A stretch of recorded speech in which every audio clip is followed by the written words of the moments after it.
All right, folks, welcome back. It's time for the Malzberg panel. Rejoining us from the top of the show, where we talked about the death sentence to the Boston bomber, Heather Hansen, trial attorney, columnist at hngn.com. And joining the panel for the first time today is Kurt Bardella, president of Endeavor Strategic Communications, former senior advisor to Chairman Darrell Issa. Before we get back to the breaking news of the day, really, which is the jury returning the sentence of death in the Boston Marathon bombing. Let me first have you guys weigh in on what we just talked about with Debbie Lee, whose son was the first SEAL to die in Iraq, Operation Iraqi Freedom, and she's outraged, Kurt, that every single Republican presidential candidate that has gone on record has basically said that the Iraq War was a mistake. She called Saddam Hussein a weapon of mass destruction. She noted the yellow cake that we found. She noticed the presence of al-Qaeda in certain pockets. She also noted the fact that there was information gathered that Saddam was planning to reconstitute his WMD program, and she thinks it's a slap in the face, combined with the fact that now in Ramadi, the ISIS flag is flying over the government buildings there. So she doesn't look at it as a good day to be a military family. Well, I think that there's very little argument that regardless of what we knew and when we knew it in Iraq, that at some point there was no question that Saddam Hussein was going to have to be someone that we were going to have to go in and essentially take out. This is someone who had made his ambitions very clear, and his effort to try to disrupt and create chaos and terror against his own citizens, against the free world. He was never shy about that. So it almost seems like it would have been inevitable that we would have ended up in a military situation in Iraq one way or the other.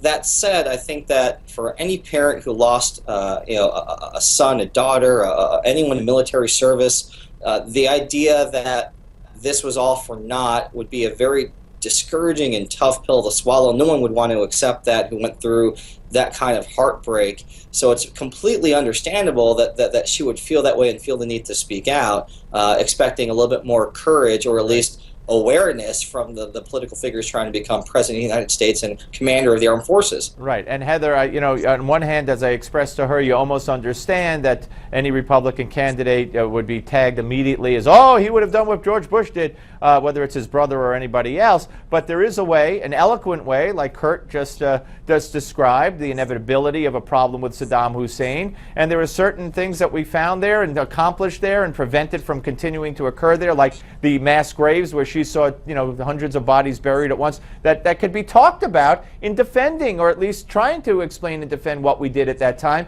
But it seems like the Republican candidates are just saying, no, I wouldn't have done it.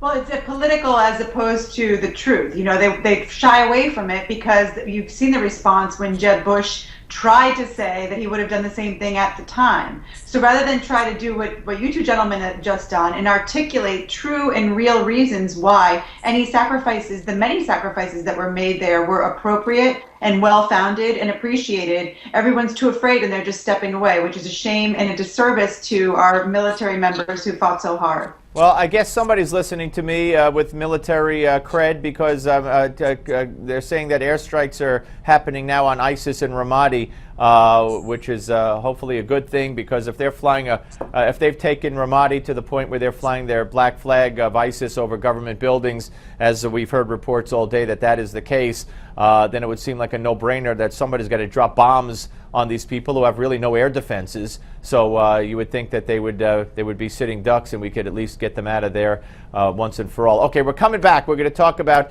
the sentencing and George Stephanopoulos. Don't go away.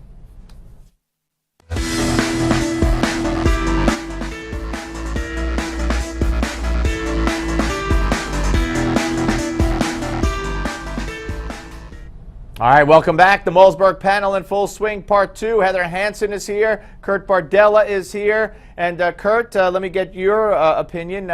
Were you surprised when the jury, after 14 hours of deliberation a couple of hours ago, came back and said death penalty for the Boston Marathon bomber? A little bit in that, just knowing how dramatically unpopular the death penalty is in Massachusetts overall.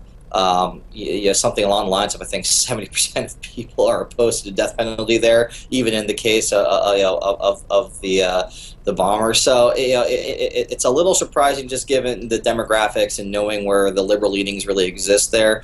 On the flip side, when something as inexcusable and horrific happens, it's almost, how do you not give that person the death penalty? The worst of the worst. And Heather, Alan Dershowitz had told me, now that I'm thinking of it, not to make light of Alan in any way, but just that he predicted, and he's from the area, and he's a great legal mind also, that there's no way they would give him the death penalty. He said if it was the older brother, they would. If it was Khalid Sheikh Mohammed, they would, but there would be no way that they would give it to him, but they did.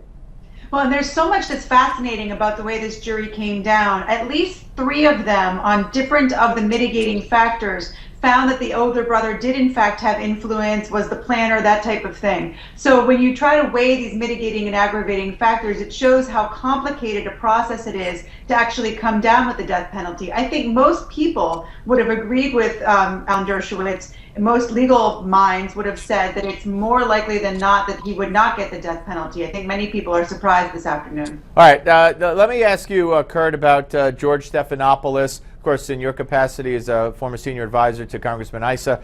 Stephanopoulos, it's no secret who he is, where he came from, where his sympathies lie, where his prejudices lie, and then to contribute $75,000 to the Clinton Foundation, and I believe it was in $25,000 increments, so it's not like he did it once and made a mistake or forgot about that he did it. And then to cover elections and politics, and specifically a book and a controversy written on and involving the ethics of that same Clinton, if I said administration, I meant Clinton Foundation. I mean, that's, at the very least, it's unethical.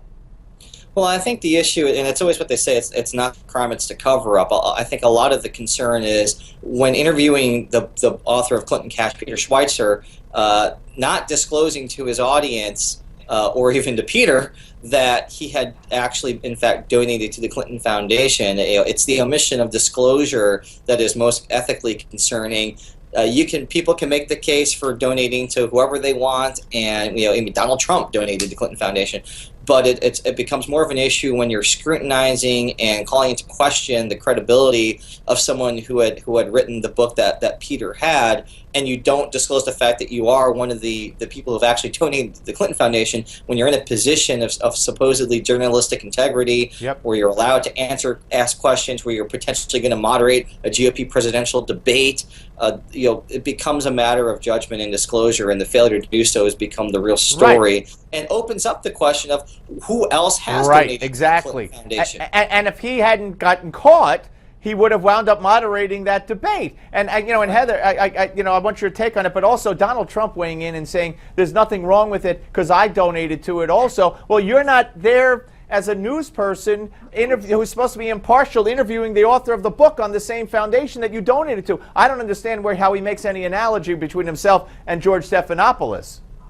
I agree with that. And I think most importantly, if you're going to do these types of interviews, you have to give the subject of the interview the opportunity to have that information, to know your bias, and to know these facts before you go ahead and do it. Listen, the whole thing was handled very, very poorly. There's been some reporting today that the Washington Beacon was the first person to get entity to get wind of this story, and that they reached out to ABC News and did not get a response, and then Politico broke it. I think we're going to hear a lot more about what happened here over the coming week or so. Right. Well, the way it's reportedly been reported, to protect myself here, is that when Stephanopoulos found out he was going to be outed, he wanted to preempt, so he went to Politico, or they called him, and he fessed up because they probably said the Free Beacon's got it, so give it to us, and that's what he did. Anyway, have a great weekend, Heather. Thanks for the double duty today on the show, and Kurt, thank you very much. We appreciate both of you coming on. Have a great weekend, all. You too. Okay. All right, folks. Very busy news day. As I said, Kendall Coffey will join us when we come back in the next segment to talk about the verdict and much, much more on the legal scene. So you're not going to want to miss that. Baltimore specifically. Lots of new developments in the Baltimore case. Now, if you want to weigh in on the news of the day and participate in the Malzberg viewer call-in segment, I'm Malzberg. You're the viewer. Call in, that's what you got to do. But you got to email us first. You have to reach out to us reach out and touch us with your email. Tell us how we could contact you during the day. Give us your name and tell us a little bit about what you'd like to talk about possibly. And email us at callsteve@newsmax.com. Callsteve@newsmax.com.